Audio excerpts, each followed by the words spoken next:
Okay, I think we're ready. You ready? Go for it. Done with I the can take this page back. there? Yep, Sure. you got it. You recording? Yep. All right, Mike, first of all, let's talk about the Penn way. As I've talked with coaches, players, administrators, teachers, everybody talks about what the Penn way was. When Coach Giesman came in, between him and Dr. Spiker, they created an environment that excellence was going to be across the board in everything in the school system. So let's just talk about what you consider the Penn way. Okay. It was a big transition, obviously. I had gone to the Penn football games when they were down 30, 40 to nothing at halftime. So the culture at that time for Penn football, they were the doormat of the conference. They were the doormat probably of Northern Indiana. When Giesman came in, I still remember one of the first things that he gave out these t-shirts that said Penn Pride. At that point, prior to that, there was no pride in the program. But he came in, it was team oriented. Sure, there were some stars, but the focus was not on the stars.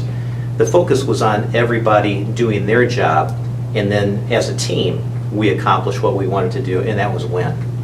One thing that Coach Giesman set the tone early was creating a 2-platoon system. Right. Where everybody was going to have an opportunity to get a chance to play. Instead of putting my best 11 or 12, they was going to get a chance to get 22. So let's talk about Giesman instituting the platoon system.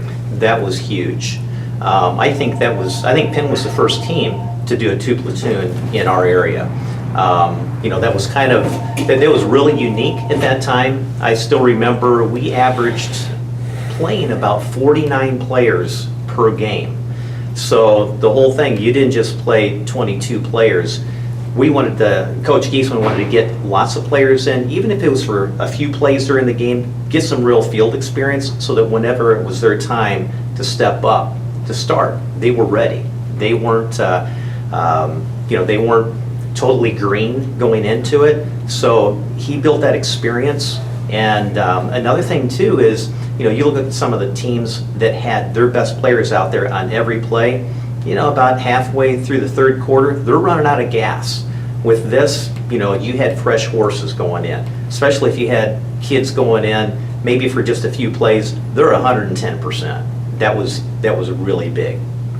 Coach Giesman also, in the early stages, created a coaching staff that got along well, but they also they didn't hesitate to send their opinions to Chris. I mean, right. So they came out of the game plan with a unified game plan.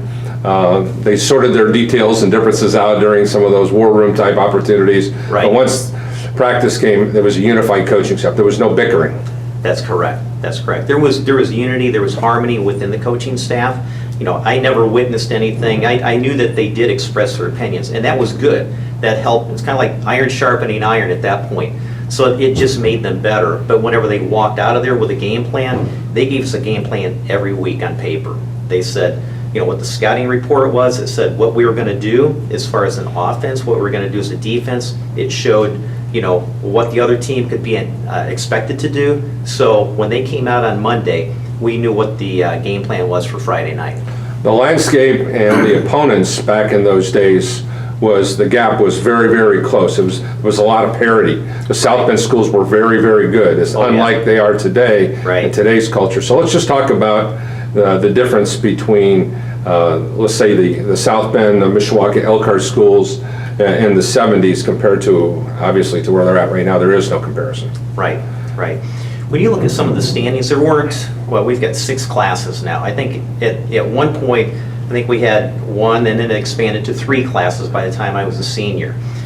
It was not unusual to see, several in the top 10 in the rankings in the state. So, you had Washington, perennial powerhouse. You had Elkhart Central. You had Mishawaka. I mean, they were tough. They were tougher than nails. Marion High School, my goodness, So, it kind of goes on and on. Then you had, I remember Clay, St. Joe, it was just loaded with talent. But our senior season, we played we lost 2 games our senior season, and they were 2 10-0 teams. So there was a lot of parity at that point. What's your favorite Penn football memory?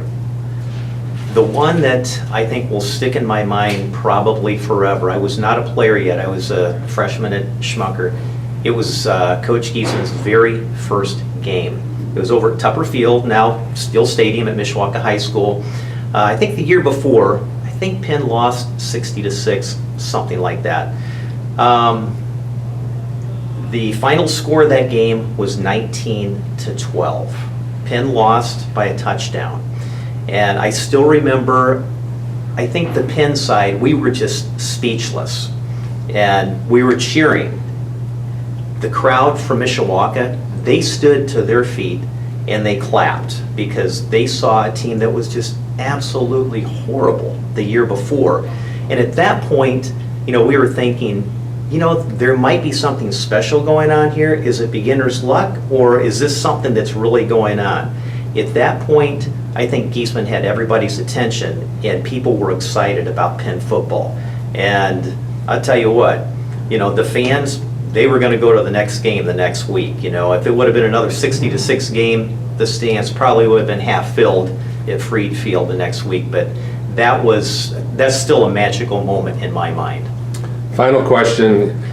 When you look at all the Penn players, past and present, who is the Penn football player, whether it be in your generation, that typifies or just personifies the Penn way?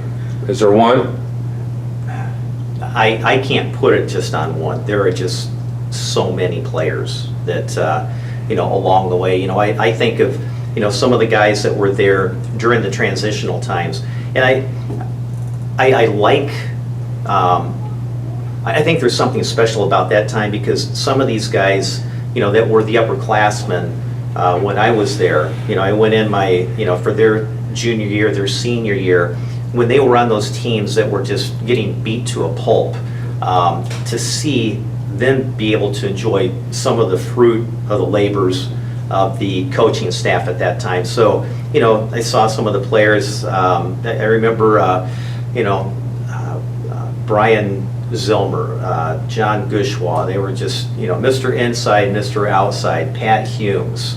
Those guys were a couple years ahead of me. I remember Bob Nickel. He was a linebacker. I used to have to go against him every day as an offensive guard. And I'll tell you what, pound for pound, I don't know that there was a guy that hit harder than Bob did. But you looked at him and he didn't look like much, but man, I'll tell you what, he could just beat the daylights out of anybody. He was a great player. But there were, like I said, there were just so many. And, a lot of players, some had a big role, some had a smaller role. But each one, I think, helped build that foundation, So, just being able to be a part of that was really special. And I mean, even, some of these players that played, at the beginning, 73, 74, 76, those years, I think some of that helped to build the foundation for some of these teams that really aspired to greatness after that. And it was just really neat to see that. One of the teams that I remember, it was the team that I think Corey played on. I think it was the 79 team, maybe.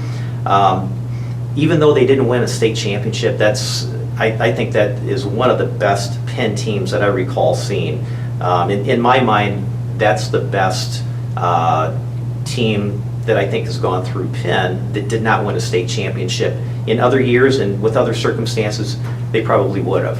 But like I said, there's just so many players that have gone through there to say, this Mr. Penn High School football, that is just so tough to do. And I think maybe part of that is maybe part of what you're talking about with the Penn way, because it's about the team. And even though there were stars, I think if you talk to those guys, they'll talk about the team too. So. Perfect. Good stuff, man. Awesome. All right. Thank you, sir. Very good. Good job.